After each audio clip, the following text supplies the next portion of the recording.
this is 99 now. So then we're talking about 99.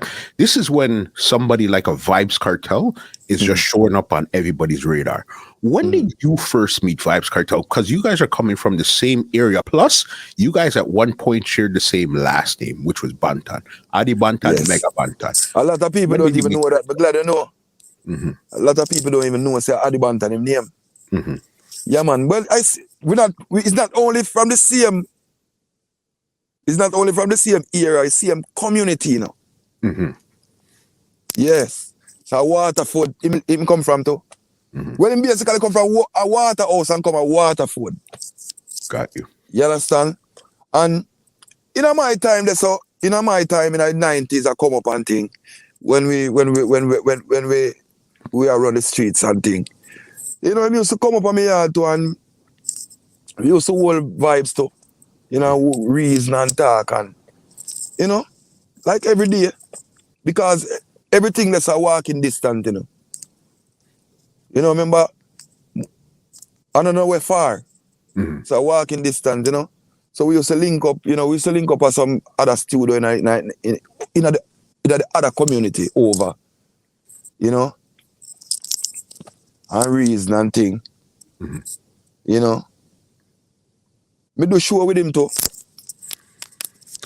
This was as Addi Banton or Vybz Kartel? As Addi Banton. As Addi Banton.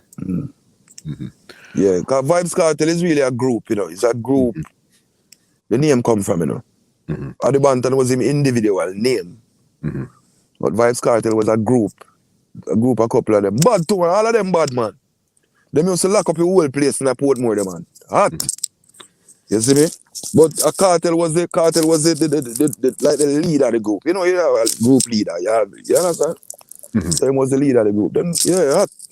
Yeah. Was there any time where you actually left and came back and seen that this Vybz Kartel is this big man right here? Like leave the community?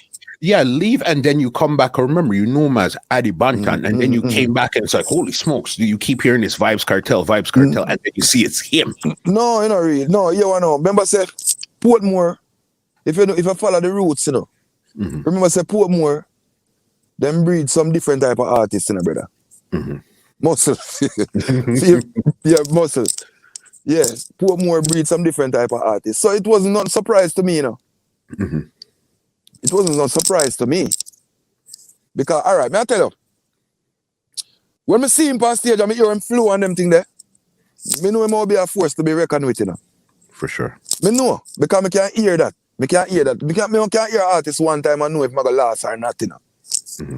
That's me. I can't do that. I know, from I hear you one time or two times, I can know if you're going to last or not. You know what I mean? And a Portmore him come from, that have something to do with it. I don't know. It have something to do with it, yeah, brother. May I tell you? You're right. Did you guys actually record any music together or perform on a stage show together? Yeah, me and him perform on stage together. More than one time. Me and him never done a 45 song, but me and him do dub play together. Only one sound in the world can play a MEGAH BANTON and Vybz Kartel dub play it. Who is that? And a sound named Infinity from Gregory Park, Portmore. No other sound can play it. Yeah. Crazy. Yeah, man. You had brought up two other names earlier, Tonto Metro and Devonte, all right? I know you guys were in Chalk and Vibes doing your thing, and then they recorded, they went to Penthouse and recorded Everyone Falls in Love, all right? Yes. A little birdie somewhere, I don't know how true this is, told me that you had something to do with that song. No. No. That song is Tony Kelly.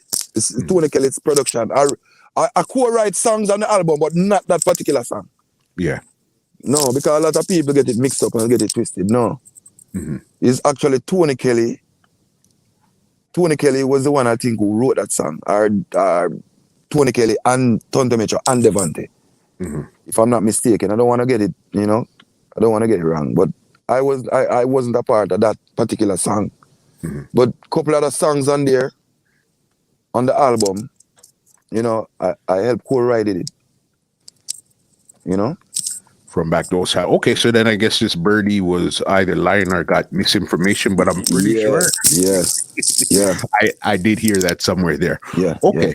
You talked about touring with Shock and Vybz, even performance-wise.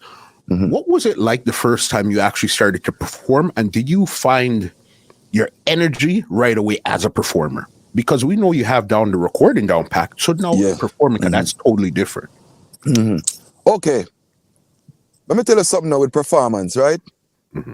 Performance is very important in an artist's career, as an artist, right? When I started out, I wasn't too much of a top performer, you know. Okay. You know, but as the time go along, you learn. You know, you never too old for learn anything, brother. I'm not afraid to talk, cause you know, it is what it is. For sure. You understand? You can't change that. So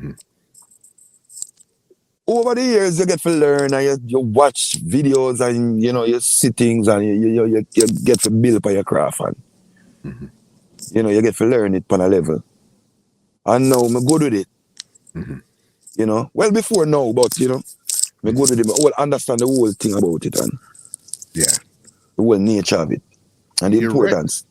Because performance, a lot of people don't understand how important performance is. To have the song is cool, but to perform it, that's a totally different ballgame. Yeah, for real, for real. It's a whole different thing. That's why I name performance, you know. It's a whole different thing, you know. Yeah, what I really think. It's a whole different thing, brother. This podcast is brought to you by www.twolinedmusica.com.